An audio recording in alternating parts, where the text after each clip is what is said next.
Time, does it matter? Yeah, it does. You want to turn $1 into a potential $21 from age 18 to 50 using compound interest, investing in the right things with a few clicks of the right buttons, then yeah, time matters. Chris Lee, Everyday Finance 101, Masters in Finance, CPA, personal finance enthusiast, wanting you to be successful so that you can do what you want with your time, but we got to start early. And so we're going to talk about compound interest today, how to use that calculator, the power of it, and why you need to get going if you are not.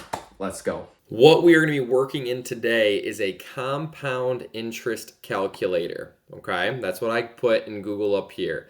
And so you're going to get a lot of different calculators, a lot of different tools, but we're going to use two of them. The first one we're going to use is this Investor.gov one, okay, at the top. And so when I click on that, it's going to take me to a website. Now, all tools are how you use them making the big difference. And so if you put stuff into this tool, it's going to give you a result that's mathematically correct. But if you don't know what to put in the tool, then you might be misled, okay? And so the first thing that we're going to look at is this initial investment box. And so in the initial investment box up here, we are going to put what I told you in the beginning was that $1 would turn into 21. So we're going to put $1 in this initial investment box so that we can start with that. Monthly contribution, we are going to put 0 in there. The reason we're going to put 0 in there is because I told you 1 could turn into 21 without doing anything else. So we're not going to put anything away monthly. Then the length of time, I used 18 to 50. I want to retire at 50. 18 is when you can start investing on your own. So that is a 32-year time window. Okay, this is going to be, I'm going to circle this one because time is going to be your most important factor by far. It's not even close. Okay, time is huge. Money you put in is big, but the time is kind of a bigger piece of that.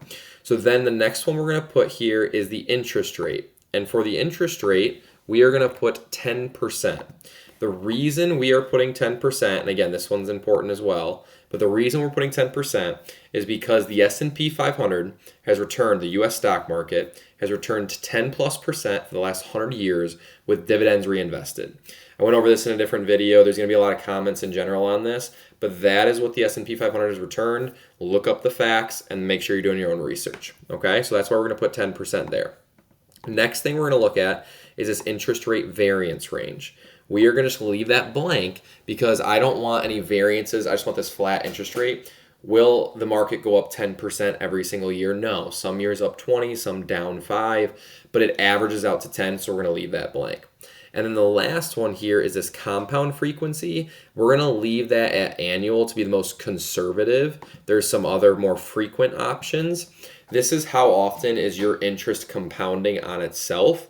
We're just going to use 10% because we're going to assume 10% per year, okay?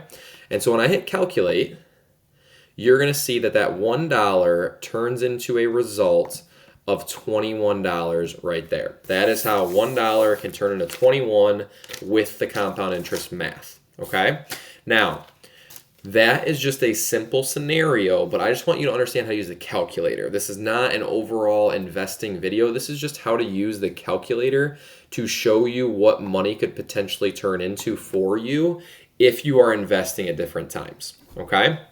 And so what I want to do, what I like doing in class, is after we know how to use the tool, we can then use a case study with it. And so for example, I'm going to go over here to this Google Sheet that I created, and we are going to do a couple of case studies here. The first one we're going to do is just going to be this top little box, okay? And so what I want to do is say, okay, most of my kids in my class are under 18, right? Because I teach high school. And so when they're under 18, I say, okay, for the next 4 years, because most kids go to college, not all kids need to, all right? You can go to trade school, you can go to work right after high school. I'm for all of that. I'm just using a general timeline. And so I tell the kids, what amount of money can you start with at age 18 that you can actually invest? Okay, that's what this starting balance right here is for. And so for most of my kids, like we might start with 0. We might start with more. In this example, let's just start with 0, okay? The rate of return, like we just talked about, is going to stay at 10%. And then I say, okay, what can you guys put in annually or to make them think easier monthly? And so I say, what over the next 4 years from age 18 to 22, what can you commit to putting away monthly? Okay, so I just want them to think in like short bursts. So it's going to vary. All right. Let's just say a kid's working hard. They're saving extra money. Let's say they can do $200 a month from age 18 to 22. Okay. So every single month. And so then you're going to see here, I'm going to circle it. You're going to see that the 200 and the 2400 auto populate. So they do 200 a month, which means they're going to put $2,400 a year. I just have a formula in there that auto populates the cell. So I want to see what results this gets a kid. And so that is when we use the compound interest calculator back on the other tab. So we're going to go back here. We're going to change some things. We're going to change the initial investment to 0. Big change. We're going to put the monthly contribution to $200 like we just talked about. And we are going to do this for 4 years from 18 to 22. Again, the year range doesn't matter. It can be from 22 to 26, from 26 to 30, whatever. 4 years. We're going to leave 10% interest rate, 0 variance range, and we're going to compound it annually. And we're going to see what the results are. So for a kid that does this, at the end of their college career, at the end of the 4 years, they will have $11,000 roughly, okay? And so this shows not the huge power of compound interest, because down here, the reason that these charts are pretty neat is it actually will show you, if you hover to the right side, it'll say, okay, you put away $9,600, but the future value is $11,138. So you had about $1,500 worth of growth from doing this investing thing.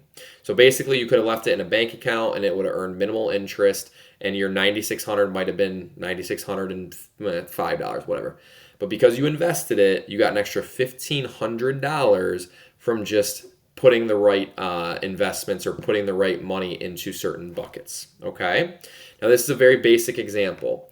And so then what I have the kids do is back here on this compound interest calculator, I have them put the results here. And so those results, this $11,138.40 would go in this results box right here, $11,138.40. Then you're going to see that auto populates this starting balance box right here, okay? And so what that means is that when you turn 22, like, you should theoretically have this much money in a perfect world where we return 10% per year, okay?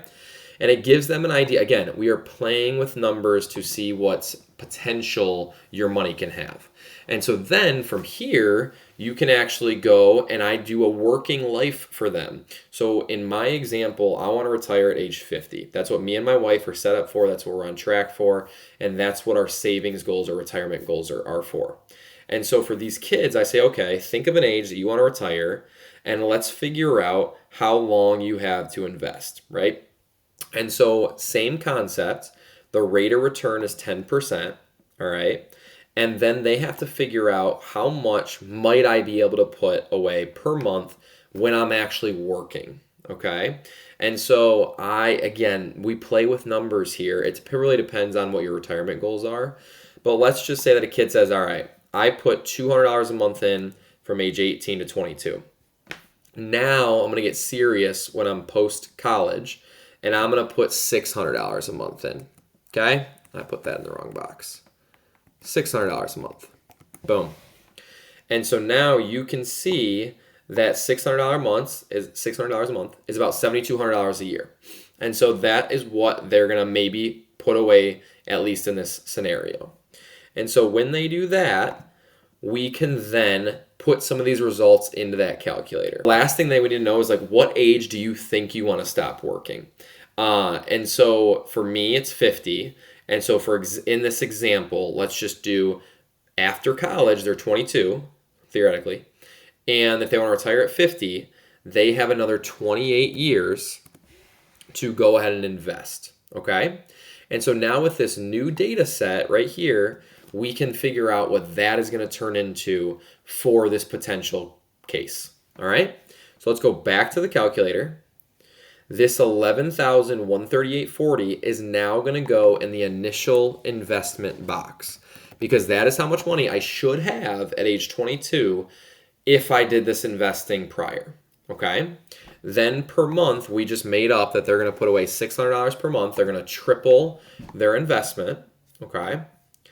And they are going to do this for 28 years, assuming they want to retire at age 50 and that they got out of college at age 22. A lot of assumptions, right? But that's how we have to do the math, all right? And then the estimated interest rate stays at 10%, and we're going to compound it annually. And so now we're going to see some better results. So after all this person, I just randomly put numbers in here, would be a millionaire. Now, I know that $1 million in 32 years is not going to be what $1 million is today with inflation, but we're just playing with numbers, okay? So don't get upset. And the crazy thing is, so they're a millionaire, which is sweet, right? I think I have a little like fireworks thing. Oh, millionaire, cool. But the crazy thing is down here. If you go to the right side of this chart, you're going to see that this person put in only $200,000, okay, total contributions. But their future value is 1.1 million. So because this person did the right thing, right in quotes, but did the correct things with their money at age 18 to age 50, they had the stock market, which has historically done this for the last 100 years, give them $900,000 in growth because they put in 200 and now it's worth 1.1 million. It's pretty incredible. Compound interest is a pretty incredible thing to look at and to understand at a young age rather than understanding at age 38, 48, 50, you know what I mean?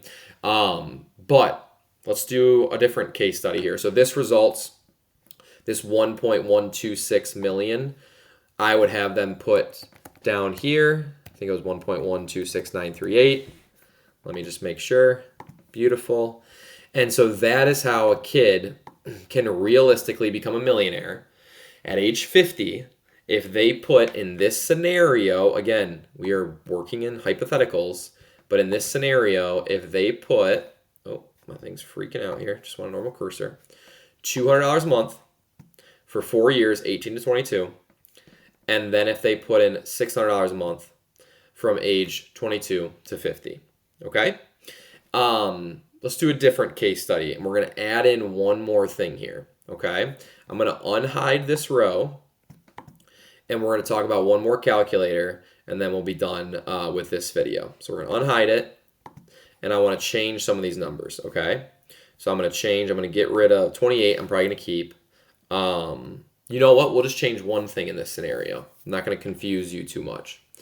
So what I want to do is instead of using this compound interest calculator, I'm going to go back and we are now, and I'll circle it, we are now going to use this one, the calculator site. You're going to see why in a second here, okay? So even if you're following along, that'd be cool, but maybe you're just trying to learn. So in this calculator, we're going to zoom in so we can see what's going on. So this calculator's got an additional thing that we're going to do. So I'm going to assume the same exact stuff in the top up here. We're going to assume you did $200 a month for the 4 years, and we got the $11,138. Okay, so our initial investment's going to be $11,138.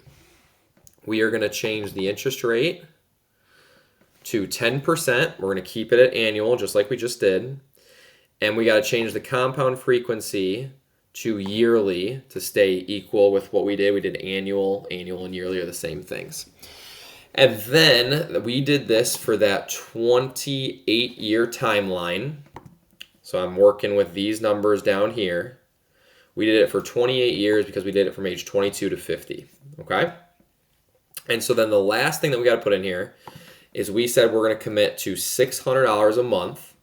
And it's got two extra things here. It says, do you want to do it at the beginning or the end of the period? So basically what that means, you can do it on May 1st, you can do it on May 31st. That's what that means. It does change the results a little bit. We'll be conservative. We'll say at the end of the period because that'll be the less time that it's in the market. So we'll be conservative here, okay? The last one that I want you to notice is this annual deposit increase. That's what I had over here that I hid. So what I want to talk about is that when you work a full-time job, typically you'll get raises, right?